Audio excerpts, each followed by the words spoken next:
नमस्कार विद्यार्थी मित्रांनो, ITI मशिनिस्ट मराठी यूट्यूब चॅनलवर मी Devidas Bade, craft instructor machinist ITI Ahmednagar आपले सर स्वागत करत आहे. मित्रांनो, आजचा जो आपला टॉपिक आहे तो आहे कन्स्ट्रक्शन ऑफ ग्राइंडिंग व्हील. या पाठामध्ये आपण ग्राइंडिंग व्हीलची रचना कशी असते, त्यामध्ये कोणकोणते घटक असतात इत्यादी विषयी सविस्तर जाणून घेणार आहोत. आपण या ग्राइंडिंग व्हीलमध्ये एलिमेंट्स पाहू. आपण ग्राइंडिंग व्हील कशापासून बनतं तर त्यामध्ये ॲब्रेसिव्ह, बॉन्ड याविषयी माहिती घेऊ. त्यानंतर टर्म्स, या ग्राइंडिंग व्हीलमध्ये काय त्या टर्म्स वापरल्या जातात, त्यामध्ये ग्रेन आहे, ग्रेड आहे आणि स्ट्रक्चर इत्यादी सर्व माहिती घेऊन आपण ग्राइंडिंग व्हीलची संपूर्ण रचना समजून घेणार आहोत. तर मित्रांनो, ग्राइंडिंग व्हील म्हणजे काय? A wheel composed of an abrasive compound used for various grinding is called grinding wheel. Wheel composed म्हणजे वेगवेगळ्या ग्राइंडिंग कामासाठी ॲब्रेसिव्ह मिश्रणापासून जे व्हील तयार केलं असतं किंवा जे चाक तयार केलं असतं त्याला ग्राइंडिंग व्हील असं म्हटलं जातं. आता हे ग्राइंडिंग व्हील जे आहे, the wheels are generally made from composite material consisting of a coarse particle of abrasive and bonded together by bond to form a solid circular shape. म्हणजे ॲब्रेसिव्ह कणांना गोलाकार आकारामध्ये स्थायी रूपामध्ये त्याला पकडून ठेवण्यासाठी बॉन्ड हा त्या ठिकाणी आवश्यक असतो. आणि ॲब्रेसिव्ह कण जे आहेत ते ॲब्रेसिव्ह कण ओबडधोबड पार्टिकल असतात आणि त्यापासून कटिंगची क्रिया होत असते. Grinding wheel consist of an abrasive that does the cutting and bond that holds the abrasive particle. यामधील ॲब्रेसिव्ह जो आहे तो कटिंग करणारा पदार्थ आहे, तर त्या कटिंग करणाऱ्या पदार्थाला एकत्र धरण्याचं कार्य हा बॉन्ड करत असतो. जसं पहा, आपण नुसत्या वाळूपासून इमारत बांधू शकत नाही, तर वाळूमध्ये आपल्याला सिमेंट मिक्स करावं लागतं आणि त्यामुळं ते सिमेंट काय करतं, वाळूच्या कणांना किंवा कॉन्क्रीटच्या कणांना पकडून ठेवायचं कार्य करतं. म्हणून त्याच्या प्रकारे हा बॉन्ड काय करतो, ॲब्रेसिव्ह कणांना धरून ठेवण्याचं कार्य करतो आणि त्यापासून व्हील तयार केलं जातं. तर ॲब्रेसिव्ह म्हणजे काय ते पाहूया आपण. It is a hard material used for polishing, smoothening and grinding the surface of other materials. इतर मटेरियलच्या स्मूथनिंग करण्यासाठी किंवा पॉलिशिंग करण्यासाठी किंवा ग्राइंडिंग करण्यासाठी जे मटेरियल वापरलं जातं, कठीण पदार्थ वापरला जातो, त्याला ॲब्रेसिव्ह असं म्हटलं जातं. Some abrasive are hard enough to cut many hard materials. काही ॲब्रेसिव्ह असे कठीण असतात की ते कठीणातल्या कठीण मटेरियलसुद्धा कटिंग करू शकतात, एवढे ते कठीण असतात. The essential characters of an abrasive are its hardness and brittleness. तर ह्या ॲब्रेसिव्हमधील सगळ्यात महत्त्वाचा जो गुण असतील तर ते आहेत हार्डनेस आणि ब्रिटलनेस, म्हणजे कठीणपणा आणि ठिसूळपणा हे महत्त्वाचे गुण आहेत. आता आपण पाहूया टाईप्स ऑफ ॲब्रेसिव्ह. तर ॲब्रेसिव्हचे प्रकार कोणते येतं, तर ॲब्रेसिव्हचे मुख्य दोन प्रकार आहेत. त्यामध्ये नॅचरल ॲब्रेसिव्ह आणि दुसरा आहे आर्टिफिशियल ॲब्रेसिव्ह. नॅचरल ॲब्रेसिव्ह म्हणजे काय तर निसर्ग निर्मित ॲब्रेसिव्ह. आर्टिफिशियल ॲब्रेसिव्ह म्हणजे मानव निर्मित ॲब्रेसिव्ह किंवा त्याला आपण कृत्रिम ॲब्रेसिव्ह असं म्हणू शकतो. आता आपण सर्वप्रथम नॅचरल ॲब्रेसिव्ह पाहूया. नॅचरल ॲब्रेसिव्ह म्हणजे काय तर natural abrasive occurs as a minerals or rocks in the earth crust. जमिनीच्या भूगर्भामधील खडकांमध्ये हा ॲब्रेसिव्ह आढळतो खनिज स्वरूपामध्ये. आणि हा जो ॲब्रेसिव्ह आहे तो कोणकोणते ॲब्रेसिव्ह असतात म्हणजे डायमंड आहे, गार्नेट आहे, नंतर एमरी आहे, कोरंडम आहे आणि क्वार्ट्ज. असे हे ॲब्रेसिव्हचे वेगवेगळे प्रकार आहेत नॅचरल ॲब्रेसिव्हचे. कोणकोणते सांगितले पहा, क्वार्ट्ज आकृती दिसतो तो क्वार्ट्ज आहे, हा आहे कोरंडम, हा आहे एमरी आणि हा आहे गार्नेट आणि डायमंड. असे हे 5 प्रकारचे नॅचरल ॲब्रेसिव्ह आहेत जे आपल्याला भूगर्भामध्ये रेडीमेड आपल्याला मिळतात. तर याचा वापरसुद्धा ग्राइंडिंग कामासाठी केला जातो. Diamond is a known as a hardest material in the world. आपण जे वरील ॲब्रेसिव्ह पाहिलेत नॅचरल ॲब्रेसिव्ह, त्या diamond, garnet, emery, corundum, quartz, तर त्यापैकी डायमंड हा जो ॲब्रेसिव्ह आहे जगातला सगळ्यात कठीण ॲब्रेसिव्ह आहे. जगातला सगळ्यात कठीण पदार्थ, हा कठीणातला कठीण पदार्थ कोणता आहे तो डायमंड. परीक्षेला प्रश्न येतो म्हणजे हिरा आहे. आणि म्हणूनच कठीण पदार्थाला कापण्यासाठी हिऱ्याचा वापर केला जातो.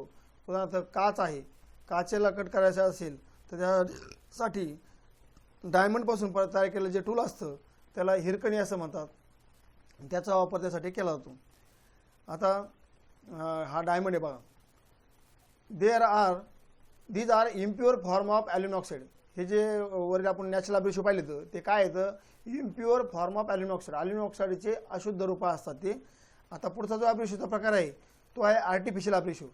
आता आर्टिफिशियल ॲब्रेसिव्ह कशाला म्हणायचं, the artificial or synthetic abrasive group includes a number of materials possessing very high hardness, म्हणजे उच्च दर्जाचा कठीणपणा मिळण्यासाठी. तर आर्टिफिशियल ॲब्रेसिव्हचे सुद्धा काही प्रकार येतं. तर त्यामध्ये पहिला प्रकार आहे सिलिकॉन कार्बाईड आणि दुसरा प्रकार आहे ॲल्युमिनियम ऑक्साईड.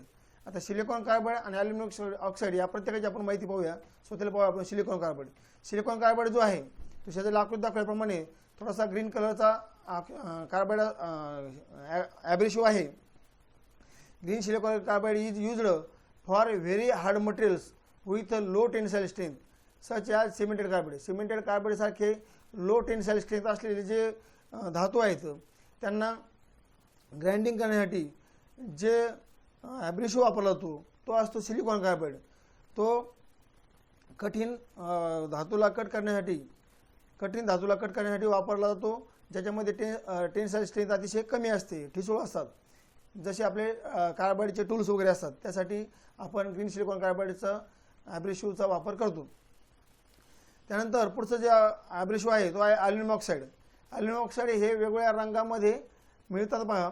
तर त्यामध्ये aluminium oxide is used for grinding die steel. याचा वापर डाय स्टीलच्या ग्राइंडिंग कामासाठी केला जातो.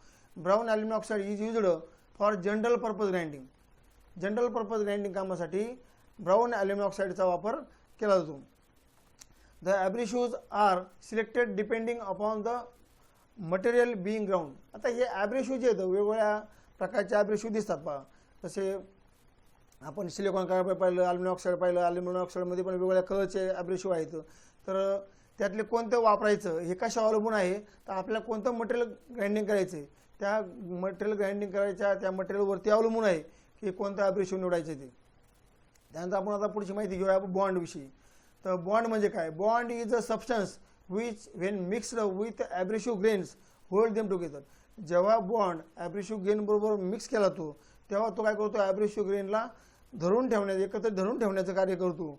आणि म्हणून त्या व्हीलला आपण व्यवस्थित असा आकार देऊ शकतो आणि तो आकार त्याचा राहू शकतो. म्हणून त्या ठिकाणी बॉन्ड हा महत्त्वाचा घटक असतो. Enabling the mixture to be shaped to the form of wheel. ते मिक्सचर जे ते मिक्सचरला व्हीलच्या आकारामध्ये ठेवण्याचं कार्य हा बॉन्ड करतो. आणि त्यासाठी त्याला बॉन्ड आणि ॲब्रेसिव्ह एकत्र मिक्स केल्यानंतर त्यापासून व्हील बनवल्यानंतर त्याला सुटेबल ट्रीटमेंट देणं गरजेचं असतं. सुटेबल ट्रीटमेंट जसं आपण मातीपासून वीट तयार करतो, तर मातीचा चिखल तयार करून त्याची वीट तयार करतो आणि त्याच्यामध्ये स्ट्रेंथ येण्यासाठी आपण त्या विटेला काय करतो, भाजण्याचं कार्य करतो. तशा प्रकारे ह्या ग्राइंडिंग व्हीलवरती सुद्धा काही ट्रीटमेंट करावी लागतात की ज्यामुळं त्या व्हीलमध्ये मेकॅनिकल स्ट्रेंथ तयार होते की ज्या त्या व्हीलमध्ये आवश्यक असते ग्राइंडिंग करण्यासाठी. The bonding material does not cut but holds the grain together during grinding operation. हे जे बॉन्डिंग मटेरियल आहे ते प्रत्यक्ष कटिंग करत नाही, परंतु ते ॲब्रेसिव्ह कणांना घट्ट धरून ठेवण्याचं कार्य करतं. असा हा बॉन्ड आहे. तो बॉन्ड महत्त्वाचा घटक आहे. बॉन्डशिवाय व्हील बनवू शकत नाही. आता types of grinding wheel bonds. आता ग्राइंडिंग व्हीलचे बॉन्ड कोणकोणते आहेत, त्यामध्ये पहिला आहे vitrified bond, silicate bond, shellac bond, rubber bond, resinoid bond. असे हे बॉन्डचे 5 प्रकार आहेत. आता प्रत्येकाविषयी आपण माहिती घेऊया. स्वतःला पाहू आपण व्हिट्रिफाईड बॉन्ड. व्हिट्रिफाईड बॉन्ड जो आहे मोस्ट वाईडली युज्ड बॉन्ड, म्हणजे हाचा वापर सगळ्यात जास्त केला जातो. सर्रास करून जास्त वापरला जाणारा बॉन्ड कोणता, तर व्हिट्रिफाईड बॉन्ड आहे. याच्यामध्ये हाय पोरोसिटी आहे पहा. High porosity and strength which makes the type of wheel suitable for high rate of stock removal. तर ह्या बॉन्डमध्ये चांगली ताकद असते आणि चांगली सच्छिद्रता असते, म्हणून ह्या बॉन्डचा वापर सर्रास करून केला जातो. ह्या बॉन्डने जे स्टॉक रिमूव्हल रेट जो आहे तो सुद्धा आपल्याला काय मिळतो, उच्च दर्जाचा मिळतो. It is not adversely affected by water acid oil at ordinary temperature conditions. म्हणजे आपल्या सामान्य तापमान स्थितीला त्या बॉन्डवरती ऑइल, पाणी आणि ॲसिड याचा परिणाम होत नाही आणि त्याचे हाय पोरोसिटी आणि स्ट्रेंथ चांगली असल्यामुळं त्याचा वापर सर्रास करून केला जातो. आता पुढचा जो बॉन्ड आहे तो आहे सिलिकेट बॉन्ड. आता सिलिकेट बॉन्ड कायसाठी वापरतात, silicate wheels have a milder action. Milder action म्हणजे जी ॲक्शन कशी असते, माइल्ड असते, स्मूथ असते. त्यांनी जास्त चरे जॉबवरती पडत नाहीत, पण मटेरियल काढलं जातं.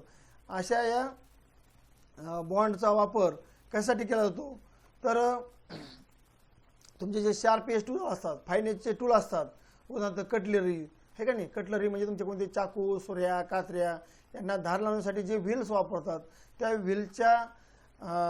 व्हीलसाठी व्हील बनवण्यासाठी हे सिलिकेट बॉन्ड वापरले जातात. त्यानंतर पुढचा जो बॉन्ड आहे तो आहे शेलॅक बॉन्ड.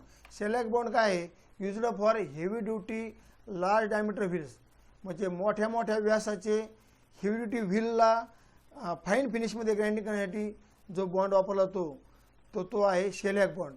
आणि त्याचं उदाहरण जर म्हटलं सांगायचं झालं तर रोलिंग मिलमधले जे रोलर असतात त्या रोलरला ग्राइंडिंग करण्यासाठी हे शेलॅक बॉन्डचा वापर केला जातो. तर रोलिंग मिल म्हणजे काय हे आपण तुम्हाला या ठिकाणी सांगतो की तुमचं जसं आता उन्हाळ्या दिवसामध्ये तुम्ही रस ऊसाचा रस घेता, त्या ठिकाणी जो रोलर असतात पहा याच्यामध्ये तुमचं जे चरक असतो, चरकमध्ये ऊस घालता तुम्ही, त्या ठिकाणी 2 रोल असतो, वरतून रोल असते, खालून रोल असतो, त्यामधून ऊस घातल्यास पुढं चपटा होऊन निघतो. तशा प्रकारे मेटलच्या ज्या स्ट्रीप असतात किंवा धातूच्या ज्या प्लेट असतात वेगवेगळ्या, त्या प्लेटला रोल करून त्यापासून पातळ पत्र्यामध्ये रूपांतर करण्यासाठी जे रोलर त्याने वापरले जातात, त्या रोलरला फाईन फिनिशमध्ये ग्राइंडिंग करणं आवश्यक असतं. आणि ते रोलर मोठ्या मोठ्या आकाराचे असतात, हेवी ड्युटी असतात, आणि त्या रोलरला ग्राइंडिंग करण्यासाठी शेलॅक बॉन्डचं व्हील वापरतात. त्यानंतर पुढचा जो बॉन्ड आहे तो आहे रबर बॉन्ड. नावाप्रमाणे ह्या बॉन्डमध्ये रबराचे गुणधर्म असतात. Used where small degree of flexibility is required on the wheel as in the cutting of wheels. Cutting of wheel जे असतात, कटिंग ऑफ व्हील म्हणजे कटिंग ऑफ मशीनमध्ये, म्हणजे तुम्ही फॅब्रिकेशनच्या कामामध्ये अँगल फ्लॅट कट करण्यासाठी जे कटिंग ऑफ मशीन असतात त्या ठिकाणी एक व्हील असतं पहा, पातळ आणि मोठ्या डायमीटरचं. तसंच ज्या ठिकाणी बिल्डिंग कन्स्ट्रक्शन काम चालू असतं त्या ठिकाणी गज कट करण्यासाठी त्या ठिकाणी जे कटिंग ऑफ मशीन वापरलं जातं त्या ठिकाणी जे व्हील असतं त्याला कटिंग ऑफ व्हील असं म्हटलं जातं. आणि त्या व्हीलचा जो बॉन्ड असतो तो रबर बॉन्ड असतो. त्या ठिकाणी त्या बॉन्डमुळं त्या व्हीलमध्ये किंचितशी फ्लेक्झिबिलिटी येत असते, म्हणजे व्हील सहज तुटत नाही. आता पुढचं जे बॉन्ड आहे तो आहे रेजिनेट बॉन्ड. रेजिनेट बॉन्ड काय आहे, used for high speed wheels. Such wheels are used in foundries for casting.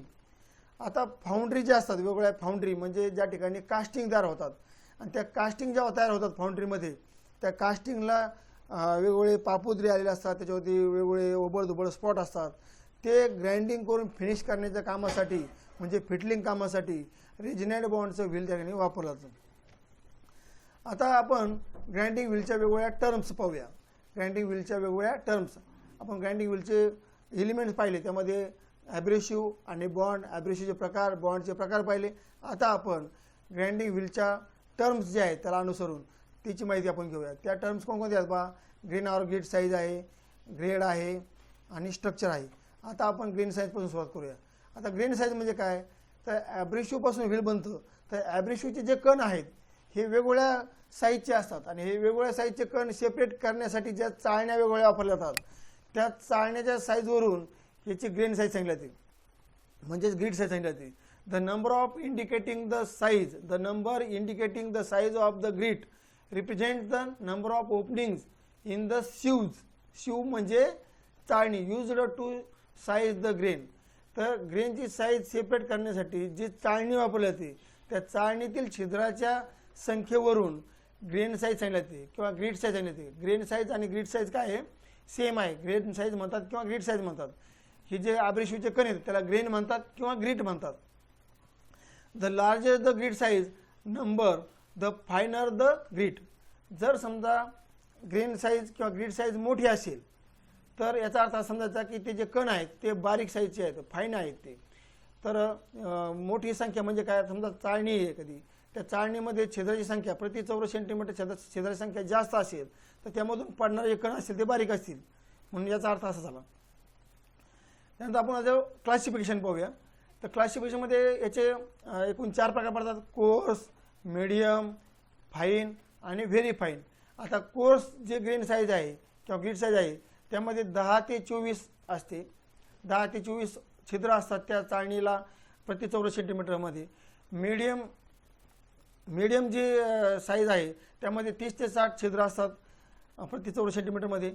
फाईनमध्ये 80 ते 180 छिद्र असतात प्रति सेंटीमीटरमध्ये आणि व्हेरी फाईनमध्ये 220 ते 600 छिद्र प्रति सेंटीमीटरमध्ये असतात. म्हणजे एका सेंटीमीटर 1 चौरस सेंटीमीटर अंतर जर घेतलं, 1 चौरस सेंटीमीटर अंतरामध्ये 220 ते 600 छिद्र असतील. म्हणजे त्या ठिकाणी छिद्राची संख्या जास्त आहे. म्हणजे छिद्राचा आकार काय आहे, लहान आहे. म्हणजे त्यामधून पडणारे जे कण असतील अतिशय सूक्ष्म असतील आणि ते सूक्ष्म छिद्रापासून जे व्हील बनतं त्या साईजला व्हेरी फाईन साईज असं म्हटलं जातं. आता आपण पाहूया ग्रेड. आता ग्राइंडिंग व्हीलची ग्रेड कशा म्हणायचं, तर grade indicates the strength of the bond or hardness of the wheel. Grade म्हणजे काय, बॉन्डची स्ट्रेंथ आहे किंवा व्हीलचा हार्डनेस आहे, त्याला ग्रेड असं म्हटलं जातं. आता बॉन्डची ताकद किती, त्याला व्हीलचा हार्डनेस असं सुद्धा म्हटलं जातं, त्यालाच ग्रेड असं म्हटलं जातं. In hard wheel the bond is a strong. Hard व्हीलमध्ये बॉन्ड काय असतो, स्ट्रॉंग असतो. And it securely anchors the grit in the place and it reduces the rate of wear. हा जो हार्ड व्हीलमधला जो बॉन्ड असतो तो त्याच्यामध्ये जास्त ताकद असते आणि तो ग्रीटला काय करतो, त्याच्या जागेवरती घट्ट पकडून ठेवतो आणि त्याच्या व्हीलचा जो वेअरचा रेट आहे, झिजण्याचा जो दर आहे तो काय असतो, कमी करतो. In soft wheel the bond is weak and the grit is easily detached resulting in high rate of wear. आता सॉफ्ट व्हील जे असतात त्यामधला बॉन्ड वीक असतो, कमकुवत असतो, त्यामुळं त्याचे जे ग्रीट असतात ते इझिली सुटे होतात आणि त्यामुळं व्हीलचा जो झिजण्याचा दर आहे तो जास्त असतो. Grade is represented by A to Z letters. आता हे जे ग्रेड आहेत, आता हार्ड आणि सॉफ्टनेस एवढं म्हणून चालेल का, नाही, तर त्यामध्ये त्याची काही आपल्याला प्रतवारी करावं लागेल. ती जी प्रतवारी आहे ती करण्यासाठी A ते Z अक्षरांचा वापर केला जातो आणि A ते Z अक्षरामध्ये बी त्याच्यातील 3 प्रकार त्याच्यापासून पडतात. Grade is classify soft bond, medium bond आणि हार्ड बॉन्ड. म्हणजे सॉफ्ट व्हील, मीडियम व्हील आणि हार्ड व्हील असे त्याचे ग्रेड आहेत. आता सॉफ्टमध्ये A ते H अक्षराचा वापर होतो, मीडियममध्ये I पासून P अक्षराचा वापर होतो आणि हार्डसाठी Q पासून Z अक्षराचा वापर होतो. A अक्षराचा जे बॉन्ड आहे तो काय आहे, सॉफ्ट आहे, सगळ्यात सॉफ्ट आहे, त्याचे कण एकदम इझिली सुटे होतील. तर Z अक्षराचा जो बॉन्ड आहे तो अतिशय कसा असणार आहे, कठीण असणार आहे, त्याच्यामध्ये सगळ्यात जास्त ताकद असणार आहे आणि त्याचे कण झिजणार नाहीत. त्यानंतर ग्राइंडिंग व्हील स्ट्रक्चर. आता ग्राइंडिंग व्हील स्ट्रक्चर म्हणजे काय, तर this indicates the amount of bond present between the individual grains and the closeness of the individual grains to each other. आता ॲब्रिशो जे ग्रेन आहेत त्या ग्रेनमधील असलेला बॉन्डचं प्रमाण याला म्हटलं जातं स्ट्रक्चर. बॉन्डचं प्रमाण म्हणजे बॉन्ड जर जास्त असला ॲब्रिशो कणामध्ये तर त्याचे कण काय असतील, लांब लांब असतील आणि बॉन्ड जर कमी असेल तर कण काय असतील, त्याचे जवळजवळ असतील. म्हणून याचे प्रकार ओपन स्ट्रक्चर, डेन्स स्ट्रक्चर असे पडतात. आणि ह्याचे जे ॲब्रिशो, याला दुसऱ्या भाषा असंच होतं म्हणता येईल, ॲब्रिशो कणामध्ये अंतराला स्ट्रक्चर असं म्हटलं जातं. Number from 1 to 15 designates the structure of wheel. हा जे स्ट्रक्चर आहे 1 ते 15 अंकांनी दर्शवलं जातं. आता ते जे 1 ते 15 अंक येतं तर डेन्स स्ट्रक्चर म्हणजे क्लोज स्ट्रक्चर जे जवळजवळ कण असतील तर ते 1 ते 8 अंकांनी दर्शवले जातात आणि 9 ते 15चे अंक जे तर ओपन स्ट्रक्चरसाठी वापरले जातात. 1 अंक जो आहे तर सगळ्यात जवळचं स्ट्रक्चरसाठी आहे, तर 15 अंक ओपन स्ट्रक्चरसाठी आहे. आता जर डेन्स स्ट्रक्चरचं व्हील असेल तर त्याने फिनिशिंग चांगलं येतं बा, कारण ते मटेरियल कमी काढतं जॉबचं, कारण त्या कणामधील अंतर कमी आहे, चिप्स त्याच्या लहान लहान निघतील. आणि ओपन स्ट्रक्चर जे व्हील आहे त्यामध्ये 2 ॲब्रिशो कणामध्ये अंतर जास्त आहे, मग या ठिकाणी चिप्स जी निघणारी साईज आहे जास्त असणार आहे, म्हणजे या ठिकाणी फिनिशिंग थोडं कमी येणार आहे. अशा रीतीने हे स्ट्रक्चर हा मुद्दा आहे. And open structure wheel cut more freely. Open स्ट्रक्चरचे व्हील सहज त्याने कटिंग करतं, सहज कटिंग करतं, पण त्यांनी फिनिशिंग चांगलं येणार नाही. It will remove more metal in given time and produces less heat. कमी उष्णता निर्माण करेल, जास्त मटेरियल काढेल. It will not produces such good finish. चांगलं फिनिशिंग येणार नाही जसं क्लोज स्ट्रक्चर व्हीलला येतं. क्लोज स्ट्रक्चर व्हील किंवा डेन्स स्ट्रक्चरचं जे व्हील आहे त्याने फिनिशिंग चांगल्या जागेच येतं. तर अशा रीतीने आपण आजचा हा part construction of grinding wheel पाहिलेला आहे. मित्रांनो, आपला हाचा जो व्हिडिओ आहे तुम्हाला जर आवडला असेल तर प्लीज लाईक, शेअर, कमेंट करा आणि सबस्क्राईबसुद्धा करा. आणि यानंतर पुढील पाठामध्ये आपण standard marking system of grinding wheel हा भागाची माहिती आपण पाहणार आहोत. तर धन्यवाद.